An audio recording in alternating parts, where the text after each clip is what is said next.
When we think about the afterlife, we often imagine there's just one single path. But what if there were multiple ways to get to a better place? Well, today we're diving into this absolutely incredible ancient text that lays out not one, but three totally distinct paths to a paradise rebirth.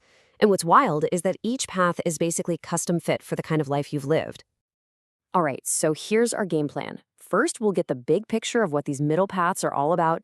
Then we're going to break down each one piece by piece. You've got the super dedicated practitioner, and then you've got just the good-hearted person. And stick around because the ending has this really surprising twist on what it actually means to get all of this. So where does all this come from? We're pulling from a specific part of a Buddhist text, the 15th Contemplation. And this section is all about what it calls the middle grade births. Think of it as three distinct lanes on the highway to a paradise, a place known as the Western Pure Land. Okay, first up, we have the highest middle birth. This path is for the all-stars, the folks who really dedicate their entire lives to the practice. We're talking about a life built on a rock-solid foundation of ethics and serious spiritual discipline. And what's so cool is how the text breaks down each of these paths. It's like a simple three-act play. You've got step 1, the cause, which is basically everything you do in life. Step 2, the climax, that critical moment of death. And finally, step 3, the consequence, the specific rebirth you get as a result. Super clear, right? Cause and effect.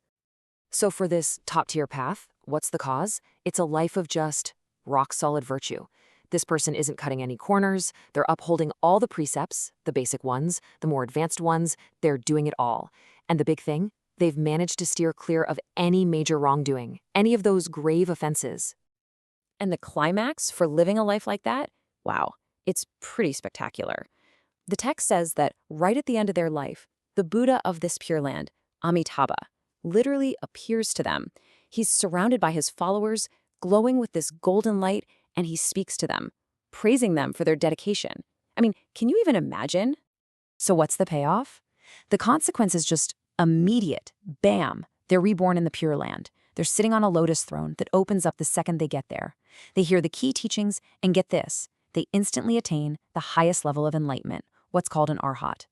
We're talking the whole package. Insights, special powers, the works. Instantly. All right, let's switch gears to the second path, the mid-middle birth. And this one is fascinating because it's a total game changer. It's not about what you did for your whole life. It's about the incredible power packed into one short, super focused burst of practice. And look, we see that same three-step formula again: cause, climax, consequence. It really drives home the point that every single action, even a short one, has its own unique and precise outcome. So what's the cause here? This is what's so wild. It's not a lifetime of devotion. It's for someone who perfectly observes a strict set of precepts for just one day and one night, 24 hours. It's all about the intensity and purity of that single day. That's what fuels this whole thing. So at the climax, at the moment of death, what happens? Amitābha Buddha shows up again. But it's different. This time, the person hears this voice coming from the sky, calling them a good person and saying, "Hey, I'm here to welcome you because of what you did." It's a direct validation of that short, intense practice. But the consequence? It's a different story. They're reborn, but inside a lotus that's still closed. It takes 7 days to open. And when it does, they reach the first stage of enlightenment. But to get to the final goal, full arhatship, that takes half a kalpa. And a kalpa is a cosmic age. We're talking a mind-bogglingly long time. So a very different timeline. Okay, on to our third and final path, the lower middle birth. And honestly, this might be the one that hits closest to home for a lot of us. This is for the person who isn't necessarily doing formal religious practice, but is just a good human being. Their life is all about basic kindness and decency. And yep, you guessed it, same structure. Cause, climax, consequence. It's a powerful message, right?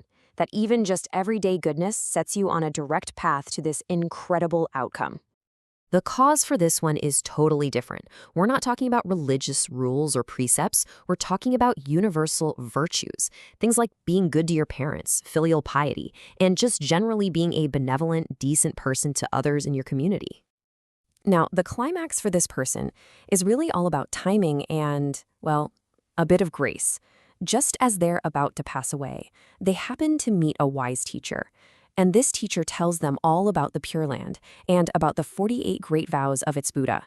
Just hearing this at that exact moment, that's the trigger. That's what changes everything. And the rebirth itself? Incredibly fast. The text uses this great image as fast as a man flexes his arm. So poof, you're there.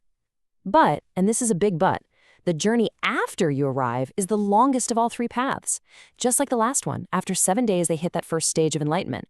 But full arhatship, that takes a small kalpa, another one of those massive cosmic timescales. So when you lay it all out like this, the pattern becomes crystal clear, doesn't it?